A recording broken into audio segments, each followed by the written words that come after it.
আসসালামু আলাইকুম। আজ আমি আপনাদের সাথে শেয়ার করব শীতকালীন সবথেকে জনপ্রিয় দুটি পিঠা, সেটি হচ্ছে ভাপা পিঠা আর দুধে ভিজানো চিতই পিঠা। দুটি পিঠাই গ্রামীণ অঞ্চলে বেশি জনপ্রিয়। তো প্রথমে আমি বানিয়ে নিচ্ছি ভাপা পিঠা। এই রেসিপির জন্য প্রথমে আমি নিয়ে নিয়েছি সেদ্ধ চালের গুঁড়ি। আর ভাপা পিঠা কিন্তু সেদ্ধ চালের গুঁড়ি দিয়ে বানানো হয়। আর এই গুঁড়িগুলো কিন্তু ফ্রোজেন ছিল, সমস্যা নেই, ফ্রোজেন গুঁড়ি দিয়ে আজকের পারফেক্ট ভাপা পিঠার রেসিপিটি আমি আপনাদের সাথে শেয়ার করতে যাচ্ছি। তো প্রথমে আমি লবণ খুব ভালো করে এই গুঁড়িগুলোর সাথে মিশিয়ে নিচ্ছি। তারপর আমি অল্প অল্প করে পানি দিব আর এভাবে করে মিশিয়ে নেব। তো দেখতেই পাচ্ছেন কাজগুলো আমি কিভাবে করে নিচ্ছি। আমি অল্প অল্প করে পানি দিচ্ছি আর এই গুঁড়িগুলোর সাথে খুব ভালো করে মিশিয়ে নিচ্ছি। একসাথে কিন্তু পানি দেওয়া যাবে না। আমি যেমনটা করে অল্প অল্প করে পানি দিচ্ছি আর গুঁড়ির সাথে মিশাচ্ছি, ঠিক সেভাবে করেই ততক্ষণ পর্যন্ত পানি মিশাতে থাকবো যতক্ষণ না পর্যন্ত হাত দিয়ে এভাবে চাপ দিলে মুষ্টি হয়ে যায়। এভাবে মুষ্টি হলেই বুঝতে পারবেন যে গুঁড়িগুলোর মধ্যে পারফেক্টভাবে পানি দেওয়া হয়ে গিয়েছে। এবার একটি চালনির সাহায্যে গুঁড়িগুলোকে চেলে নিতে হবে। এরকম ছিদ্রযুক্ত যে কোনো চালনি দিয়েই এই গুঁড়িগুলোকে চেলে নিলেই হবে। অল্প অল্প করে পানি দিয়ে ভিজিয়ে নেওয়া গুঁড়িগুলোকে এই চালনির উপরে দিচ্ছি আর এইভাবে করে চেলে নিচ্ছি। ভাপা পিঠা তৈরি করতে কিন্তু অবশ্যই চালনি দিয়ে চালতে হয়, নাহলে কিন্তু ভাপা পিঠা হয় না। তো চালার পর দেখতেই পাচ্ছেন এরকমটা হয়েছে আর হাত দিয়ে চাপ দিলে কিন্তু দলা পাকিয়ে যাচ্ছে। তো এই অবস্থায় কিন্তু পিঠাগুলো একদম পারফেক্ট হবে। আর গুঁড়িগুলো যদি ঝুরঝুরে হতো সেক্ষেত্রে কিন্তু পিঠাগুলো পারফেক্ট হবে না। তো পিঠাগুলো ভাপ দেওয়ার জন্য আমি পাতিলে পানি আগে থেকে বসিয়ে দিয়েছিলাম। দেখতেই পাচ্ছেন পানি ফুটতে শুরু করেছে এবং উপর থেকে ভাপ চলে এসেছে। এবার চলে যাচ্ছি যে কোনো পাত্রেই ভাপা পিঠা সেট করতে। তার আগে আমি এখানে নিয়ে নিয়েছি নারকেল কুচি আর নিয়ে নিয়েছি খেজুর গুড়, যা ছাড়া কিনা ভাপা পিঠা হয়ই না। সাথে তো নিয়ে নিয়েছি প্রসেস করে নেওয়া গুঁড়ি। আর আমি কিন্তু এই মাটির পাত্রেই পিঠাগুলো সেট করে নেব। আর পিঠাগুলো ভাপ দেওয়ার জন্য এরকম একটি নেট নিয়ে নিয়েছি।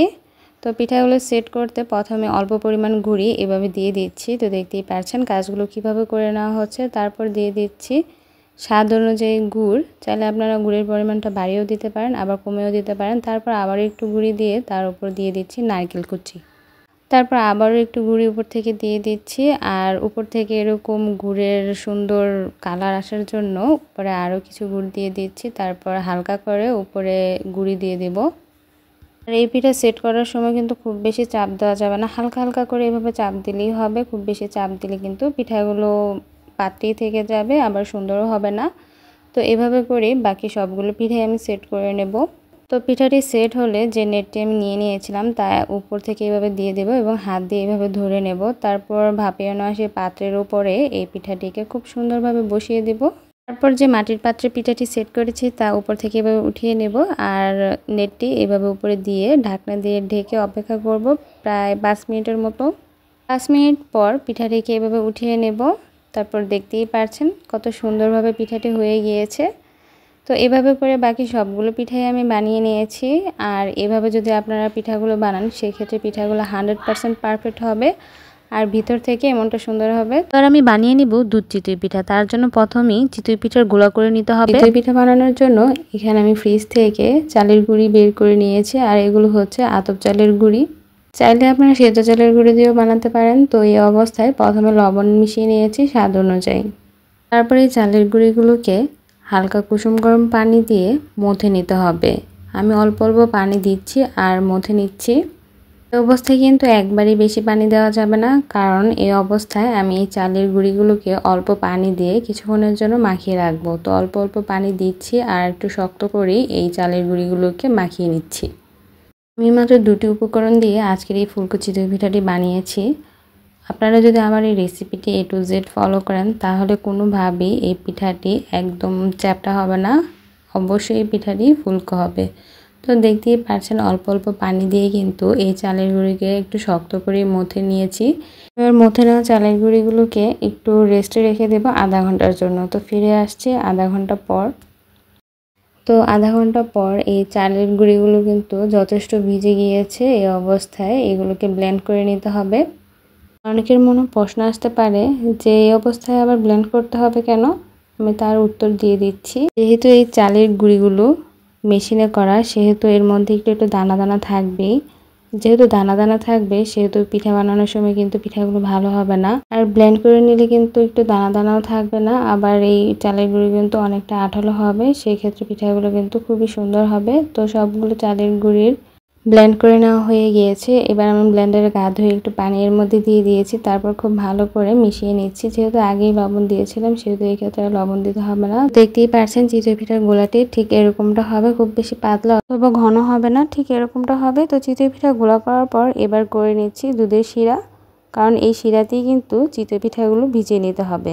তো এখানে আমি 2 লিটার পরিমাণ দুধ প্রথমে খুব ভালো করে জাল করে নিয়েছি। তারপর এখানে দিয়ে দিচ্ছি দারচিনি, এলাচ এবং একটি তেজপাতা। আমি কিন্তু এই পিঠায় কোনো লং ব্যবহার করব না। তার সাথে দিয়ে দিয়েছি স্বাদ অনুযায়ী লবণ, কারণ লবণ ছাড়া কিন্তু কোনো মিষ্টি জিনিসই খেতে ভালো লাগে না। দুধ আর একটু জাল হতে হতে আমি অন্য একটি পাত্রে পানি বসিয়ে দিয়েছিলাম, কারণ এখানে আমি সাবুদানাগুলো প্রথমে একটু সেদ্ধ করে নেব। তো এখানে আমি 1/2 কাপ পরিমাণ সাবুদানা দিয়ে দিয়েছি, আর এই সাবুদানাগুলোকে আমি 50 থেকে 60% পর্যন্ত সেদ্ধ করে নেব। খুব বেশি সেদ্ধও করতে হবে না। তো 50 থেকে 60% সিদ্ধ হয়ে গেলে আমি পানি ঝরিয়ে খুব ভালো করে ধুয়ে নেব। এতে করে কিন্তু পিঠাগুলো আঠালো হবে না এবং দেখতে অনেকটা মুক্তার দানার মতো লাগবে। তারপরে এই সাবুদানাগুলোকে দুধের মধ্যে দিয়ে জাল করতে থাকবো। যখনই মনে হবে যে সাবুদানাগুলো একদম সেদ্ধ হয়ে গিয়েছে, ওই পর্যায়ে দিয়ে দেব 1 টেবিল চামচ পরিমাণ চিনি। আজকের এই দুধ চিতই শিরা কিন্তু আমি খেজুরের গুড় দিয়ে করব, কিন্তু খেজুর গুড় দিয়ে করলেও এখানে যদি সামান্য একটু চিনি দেওয়া হয় সেক্ষেত্রে কিন্তু সেই মিষ্টিটা খুব ভালোভাবে বসে। তো দুধ কিন্তু জাল করে নেওয়া হয়ে গিয়েছে। এবার অন্য একটি পাত্রে আমি 2 কাপ পরিমাণ পানি বসিয়ে দিয়েছিলাম। পানিগুলো ফুটতে শুরু করলে সেখানে দিয়ে দেব খেজুর গুড়। এখানে আমি একটি পাটা খেজুর গুড়ের 4 ভাগের 3 ভাগ দিয়েছি। তো যখনই এই খেজুর গুড়গুলো পানির সাথে খুব ভালো করে গলে আসবে, পর্যায়ে দিয়ে দেব নারকেল কুচি। এখানে আমি একটি মাঝারি সাইজের নারকেল কুচি করে নিয়েছি, তারপর এই গুড়ের শিরার মধ্যেই দিয়ে দিয়েছি। এবার আমি 5 থেকে 6 মিনিটের মতো এই গুড়ের শিরা আর এই নারকেল কুচি একসাথে খুব ভালো করে জাল করে নেব। আর অবশ্যই কিন্তু এখানে লবণ দিতে ভুল করবেন না, কারণ মিষ্টি জিনিসে কিন্তু লবণ না হলেও খেতে ভালো লাগে না। তো গুড় এবং নারকেল কুচি জাল করে নেওয়ার পর আগে থেকে যে আমি দুধ জাল করে চুলা নিভিয়ে রেখেছিলাম সেখানেই কিন্তু এই মিশ্রণটিকে দিয়ে দিতে হবে। আর এই পর্যায়ে কিন্তু কোনোভাবেই চুলা ধরানো যাবে না। চুলাটি বন্ধ রেখেই দুধ এবং গুড়ের শিরাটি খুব ভালো করে মিশিয়ে নিতে হবে। এতে করে কিন্তু দুধ একদমই ফাটবে না। দুধ চিতই পিঠার শিরা রেডি করে নেওয়ার পর এবার চিতই পিঠা বানিয়ে নেব। চিতই পিঠার গুলাটি কিন্তু শিরা বানানোর আগেই রেডি করে রেখেছিলাম। তো সেখান থেকে 1 চামচ করে নিয়ে আমি চিতই পিঠার খোলাতে দিয়ে নিয়েছি। তো দেখতেই পারছেন কতটা সুন্দরভাবে ফুলকো চিতই পিঠা হয়ে গিয়েছে। এবার একটা একটি করে চিতই পিঠা বানাবো আর সরাসরি এই দুধের শিরাতে দিয়ে দিব। তাহলে কিন্তু আপনারা আগে থেকে বানিয়ে রেখেও এই চিতই পিঠাগুলো শিরাতে ভিজাতে পারেন, অথবা একটা একটি করে বানিয়ে তারপর একটা একটি করে এই শিরাতে দিয়ে ভিজাতে পারেন, আপনাদের ইচ্ছা। আমি একটা একটি করে পিঠা বানাচ্ছি আর এই শিরাতে দিয়ে নিচ্ছি, আবার একটু নেড়ে ঢেকে দিচ্ছি। এইভাবে করে বাকি সবগুলো পিঠাই আমি ভিজিয়ে নিচ্ছি।